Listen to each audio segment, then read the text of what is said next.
Good day. Welcome to another edition of Mungo's Perspective on Global Affairs. Before I continue, I'd like urge you to please press the like button. And if you're new to my show, I also urge you to subscribe. It's an interesting day, and it has made me to ask this question. What will most likely bring down the Zelensky government? Because it does look like the Zelensky government is shaky. It does look like the Zelensky government has its days numbered. So I ask this question now. What do you think will bring down the Zelensky government? Would it be corruption? Because corruption seems to be one of those barbs, arrows that the Zelensky government and the Zelensky administration and all the supporters of Zelensky don't seem to have an argument against.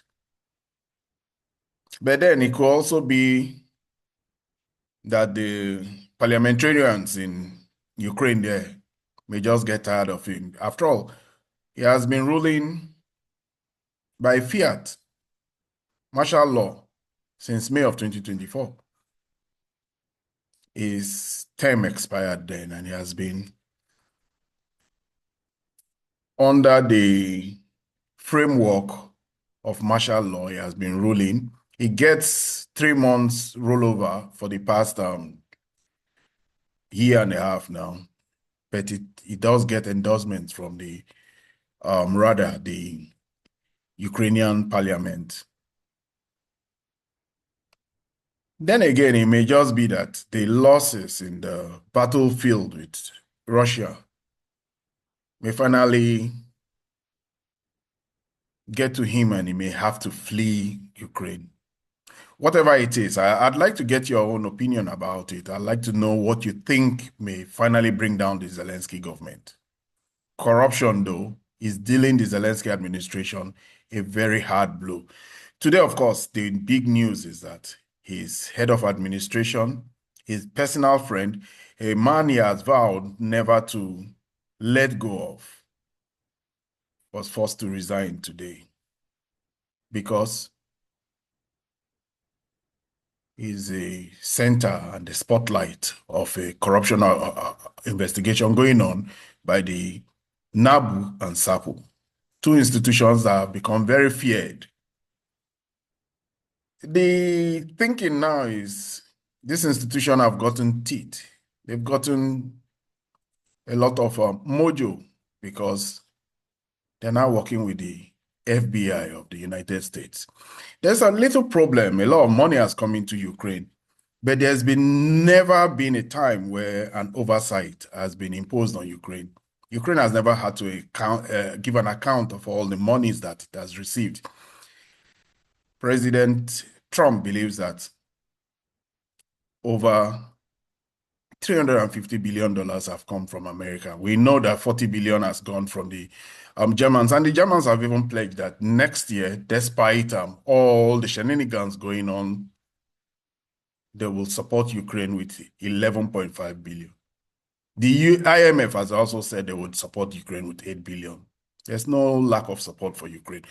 We know Keir Starmer, in the midst of all the economic challenges that Britain is facing, has pledged $5 billion to Ukraine. Ukraine is the project of the whole of Europe, and its well-being and financial stability is one that is very much at the center of every policymaker in the EU and all the states that want to see Ukraine succeed, wants to see Ukraine do very well, and even maybe Ukraine could deal a striking blow from President Putin's Russia. Andrii Yermark was forced to resign. A few weeks ago, one of President Zelensky's very close aides, Timo Mindich, moved out. He snuck out of Ukraine. the reports we get is that he passed through the Polish border and somehow found his way to Israel. Israel has no extradition agreement with any country, so he's safe there. He was the subject of a $100 million investigation by NAPU and SAPU. Large catches of money was found in his apartment. And of course, a golden toilet and a BJ was also found there. It signals a kind of extravagance that, ironically, the Viktor Yanukovych administration had been accused of having a golden toilet. Apparently, that golden toilet was in Timomindi's house. So, Andrii Yermark, this investigation has been going on, and we know all the attempts to try and bring NABU and SAPU to heel. In June, this summer, there was an attempt to stop them. There was an attempt to coax them and bring them under the orbit of the administration of Zelensky, bring it under Zelensky's administration. There was big pushback, but both the Americans, we really don't hear much about the Americans' investigation. But it does seem like all the power that may be giving strength to the actions of NABU and SAPU may be coming from the Americans. Somehow, President Zelensky relented and gave back those two institutions their full authority. And they've moved in and they've been investigating. Timomindic had to flee. Now, Andrii Yermark has had to leave and resign. He will be joining the other minister, the Minister of Energy, the Energy Minister who resigned, and also the Justice Minister who have resigned. So 3 very big casualties have come out of corruption. And you will not believe who is now talking and saying and insisting that the whole Zelensky administration should resign. It is Poroshenko, the last president, the one who was resoundingly defeated by President Zelensky. President Zelensky came up with a very winnable strategy. He said he was going to make peace with the Russians. Apparently, a lot of people bought into that, his promise for peace. 75% of the Ukrainians voted for him because he promised peace with the Russians. What did he give the Ukrainians who voted for him? He gave them war. The Gallup polls now say 75% of those same Ukrainians are tired of the war. So today, big shift, big shift. This has been coming for a while now. And when the news was closing in on Andrii Yermark a few weeks ago, what did President Zelensky do? He appointed him the head of a delegation to go and sit with the Americans in Geneva. He gave him more powers, gave him more relevance, gave him more authority. But somehow, finally, he couldn't be protected. Today, we got images of him his apartment being searched. And whatever it is they found there prompted him to resign. And President Zelensky has had to accept his resignation. This is the fallout of pressure. We don't know where this pressure is coming from. We don't know who is the unseen hand, the puppeteer that is pushing and giving impetus to NABU and SAPU. But one thing we know is that it's undermining Zelensky's image. Zelensky has a Churchillian image, a war leader, a war hero. He's worshipped, revered. When the ladies and women who constitute a very large amount of the policymakers in Europe these days, they are presidents, they are prime ministers, and they are very much the leadership you'll find in the European Union. When any of them comes within the ambit and orbit of Zelensky, they swoon, they fall down. They totally believe in him. But this corruption thing is a big one. So I ask again, and I reiterate, what would ultimately lead to Zelensky's downfall? Because it does seem like that moment of his fleeing Ukraine is approaching. Anyway, while we talk about all this, the Europeans are very much still with Zelensky. They have not abandoned him. They have no such plans. And as the war is going on, they still believe he will do well in it. And who is holding off the last huge amount of money that would have been coming to Zelensky? The Belgians.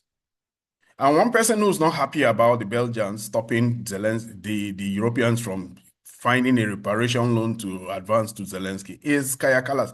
Kaya Kallas is wondering.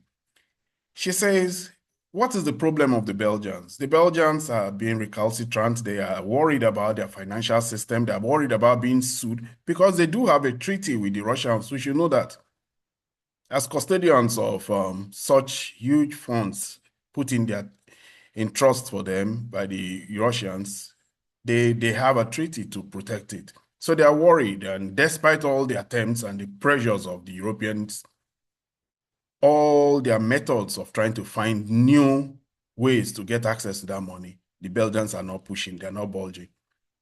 They even threaten to sue the EU if any underhand methods are used in trying to get to that money. So this is where we are now. We're at a situation where the Belgians are holding off, and it is becoming a problem for Zelensky. His problems are mounting. How long will it be before we will get to the point where salaries will not be paid, pensioners will not be paid? There will be administrative unease because of lack of salaries. Already we know that there's unease because of relentless Russian bombing of their energy infrastructure. Even as I'm making this video now, Kinjal and hypersonic missiles are raining down different provinces across Ukraine. It is unrelenting. The Russians have decided to do more shooting and less talking. So these days we see how drones attack. That is not to say the Ukrainians are not in the fight. The Ukrainians are giving a bloody eye to the Russians. Every day we see huge explosions in many parts of Russia. In fact, today too, there was another big explosion in a warehouse in Tatarstan. So it's a hit me, I hit you, but of course, most of the punching is being done by the Russians. So this is causing a lot of unease. There's going to be cold, there's going to lack of gas, there's going to be a cold winter and lack of energy. And this is the problems that they face now. On the other hand, the Russians are finding a way to continue with their diplomacy because in Europe, even as there's disquiet and unhappiness, and there's also one particular group of people, three of them particularly, who intend to see that the European Parliament, the European Commission, and the European Council do not have their way. Viktor Orban visited Putin today. And what did Viktor Orban do? He talked about how the war is affecting Ukraine, in Hungary. He talked so much about Hungary. And it was a closed door meeting to a large extent. But for the few moments we got to hear them talk, they talked about Ukraine and how it is important to bring peace to Ukraine. Ultimately, they had their closed door meeting. Viktor Orban, obviously, being that he has very good relationships with President Trump, may just have been also an emissary of President Trump. President Trump is using different methods to get to Putin. He has already, we know, Witkoff. Witkoff may not have the diplomatic standing of a president or prime minister as Orban does, but he still is a relevant one because he has made reliable friends, especially in one called Kirill Dimitrov, the head of the investment agency in Kremlin. So Viktor Orban visited, and that's a very big thing. It's a very big thing. While he's visiting, we're getting to learn that the Americans are doing their best to stay away from. One, they will not be attending the foreign ministers meeting for NATO. Marco Rubio Marco Rubio, in fact, has taken a very strong hand. Marco Rubio has said that he would not meet with Kaya Kallas. In fact, we had a report that it was the Kaya Kallas that attempted to try and reach Marco Rubio. In these days when the Europeans are doing all they can to try and get their point of view put in front of the Americans, Marco Rubio skipped. Marco Rubio passed, and Marco Rubio did not give access to Kaya Kallas. Of course, that might have aggravated her much more than we are seeing so now. So Marco Rubio will not have that meeting, and Marco Rubio will also not have a presence in the NATO Foreign Minister's office. Before I continue, it may just be necessary to just put these beautiful images of Putin and Orban. Why do I qualify it as beautiful? Well, in the view of the Americans, this is a move towards peace. And already we know that President Trump is very much intent in bringing peace, trying to get to Putin. Putin is now very sought after. Trump is doing his best to try and get at least somebody who can make the president of Russia to have some concessions that are very highly needed now. So we see this move. It's a very important move. I will continue to urge and pray and wish them the best. Among the news that came today that I found a little bit ironic, and for the fact that it does have some geopolitical implications. Politico is reporting that Britain is about to sell some of its embassies due to the fact that it is cash-strapped. Russia, on the other hand, we should know, is opening new embassies all over the world. Most in Africa, more also in South America. Of course, they've forgotten all about Western Europe. But they are making new friends in Asia, suddenly they've remembered that there are other parts of the world. These are parts of the world that they didn't bother much about building relationship with. Because for over 30 years, they had been West-leaning. And in fact, for the past 300 years, since Peter the Great, Russia has been focused towards the West. They had been aligned. They had been West-facing. It took the events of February 24th of 2022 for President Putin to say, from this moment, Russia will be facing East. Of course, it's very fortuitous that it will be facing East at a time that it's actually the East that is the economic center of the world now. It's not by happenstance that it's in the East we have China. In the East we have Japan. In the East we have South Korea.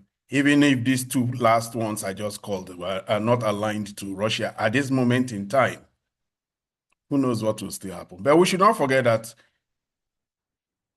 Japan is moving towards signing a treaty with Russia to end World War II.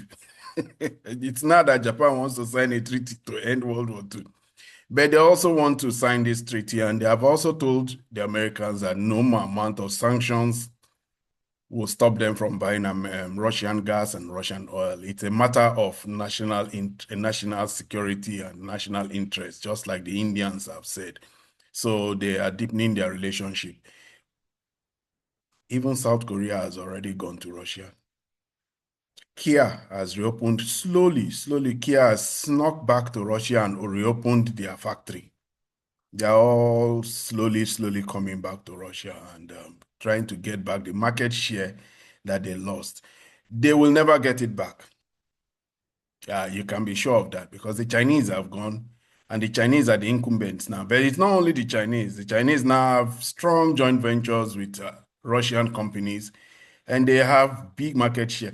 If nothing is going to change the Russians in their mindset, as this war has given them confidence, made them know their abilities, and giving them access to technology that they didn't think they had. They have been forced to be resourceful, they are inventive, they've always been anyway. So now that they are now playing and satisfying local markets in many strands of the economy, construction, machinery, there's a lot of civilian part of the investments and developments that many people don't even realize. All the opportunities, civilian opportunities and civilian infrastructure and civilian equipment that was being supplied by the West have all stopped. And now Russian companies are producing them.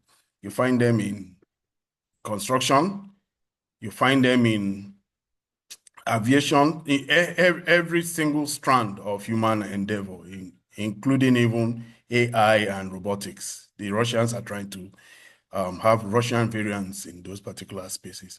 So it's not going to be easy for them anyway.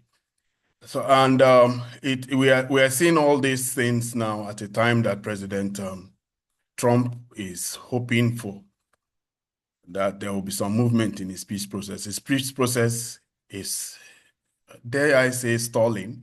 And we know why it's stalling. It's stalling because of the Russians. This move now against Andrii Yermark might just have been because this is a way of making sure that he puts pressure. Whatever it is, being that it is FBI, the FBI may have traced and known and found out locations where corrupt monies were stashed. It's very easy because in America, they have the SWIFT, they have access to banking information, they have access to even your phone calls. We already know how the phone calls of Steve Witkoff, Dimitrov, and Yuri Oshikov were all hacked. We hear Tucker Carlson was actually saying it a few weeks ago. He was very angry with the Wall Street Journal because he said Wall Street Journal was protecting Andrii Yermark. They had information that he had been corrupt for quite a long while, but they chose not to publish it. Why? Because they want the war to continue. They don't want the Zelensky government to fail, and they have an interest. The media having an interest in promoting war is not new today. We know the role that the Hearst Corporation, William Hearst, played in the Spanish-American War. The media has a way of continuing to fuel wars, and this particular Ukrainian war is one where you will find those who want this war to continue, you'll find them. I can name them: CNN, BBC, MNBCS, any of those names that you hear in Western world, anyone you tune it, Zelensky is good. The Russians are bad. Zelensky is good. Zelensky is a victim. Putin is an aggressor. It's the narrative we hear all the time. But somehow, if you go to YouTube now, you'll find more discerning points. Luckily, they are also Americans, they are Germans, and they all have this strident voice that nobody is listening to the side of the Russians. Anyway, one very interesting thing happened today. Very worrying. A few years back, Turkey, I think in 2015, 2016, Turkey was running a campaign in Syria, and they were chasing after some militants and protecting another group of militants that they wanted to help bring down the Assad government. In the midst of all that melee, the Turks shot down a Russian plane. Russia's revenge was swift. President Putin stopped Russian tourists from going to Istanbul. There were a lot of them. There are almost 5 million tourists that go to Istanbul, to visit Turkey. He also stopped agricultural products then from coming into Russia. At that time, Russia was not as self-sufficient as they are now in agricultural produce. So they used to buy tomato and all those vegetables from. So he stopped Turkish agriculture from coming into Russia. Erdogan was on the next plane to Russia to go and plead with Putin. He apologized, and somehow they made peace. In this particular Ukraine war now, Erdogan has played a double-sided face. He has kept his relationship with the Russians and his relationship with the Ukrainians. But something significant happened recently. A Turkish ship was unloading natural gas in Odessa. It was attacked. It was said to have been attacked by a Russian drone. The Russians never said anything about it. Nobody was saying anything about it from the Russian side, but it was said and it was put out there that it was Russians who attacked the ship. It was also said to have been a Turkish ship. Today, we heard that two ships affiliated to the Shadow Fleet. Well, they call them Shadow Fleet because they don't do their insurance in London, but they are fleet that do trade with Russia anyway. They were bombed in the Black Sea. So two sanctioned tankers hit by explosion. And one is Kairos, Gambian-flagged vessel born for Russia, Novorossiysk. Caught fire 8 miles, nautical miles off Turkey's coast due to unspecified external factors. And the Turkish minister said that the information received from the ship indicated a possible mine strike. The second vessel, Gambian flag tanker Virat, reported a strike 35 minutes. So obviously what has happened here is that this is a coordinated attempt. This is a coordinated attack on the ships that service Russia. Russia has been very, very circumspect about bringing down maritime activities in the Black Sea.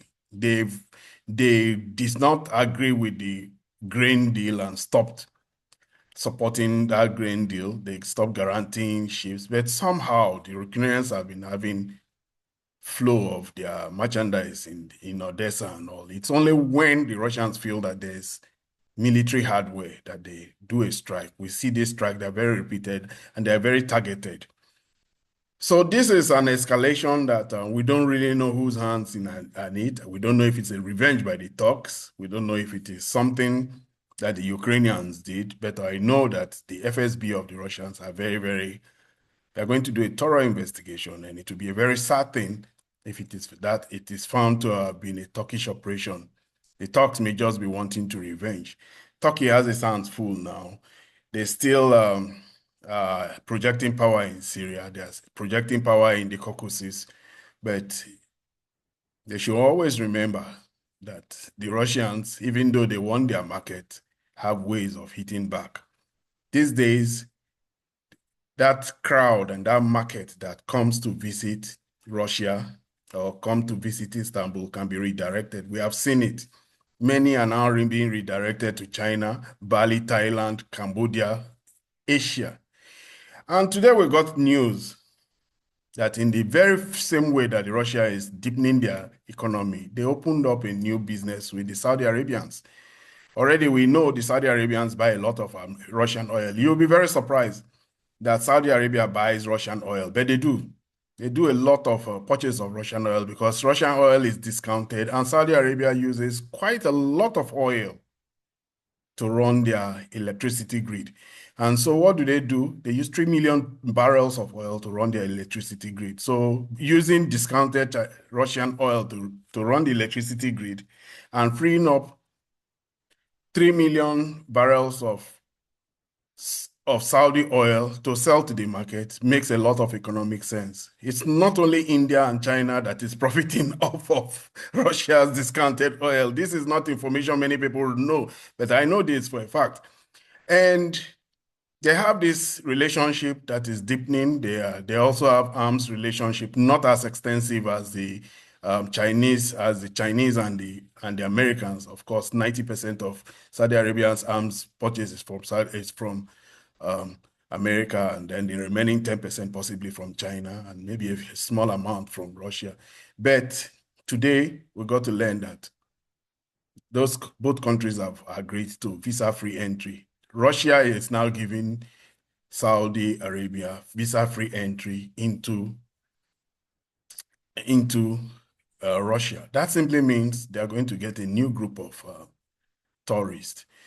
We should remember that there's a vast amount of Muslim population in Russia, very fast. In the in the parts that are close to the Caucasus there. They have all those republics, Dagestan, Chechnya, and all those republics. And those are very well and beautiful. We get to see images. Recently, President Putin went to visit Chechnya, and we saw what Kadyrov had done in Chechnya, rebuilt that city after it was devastated in the 90s and the 2000s. After the First and Second Chechnyan War, it is now a new city, it's a modern city, and one of the best testament to the successes of Russia. And now we know that the Chechen troops are one of the most fierce troops in this Ukraine war. So Saudi Arabia is going to be having more visitors to Kremlin. It's always a shock to many people when they come and visit Russia and they see the beautiful roads of Kremlin, they see the cleanliness of the city, the extensive metro.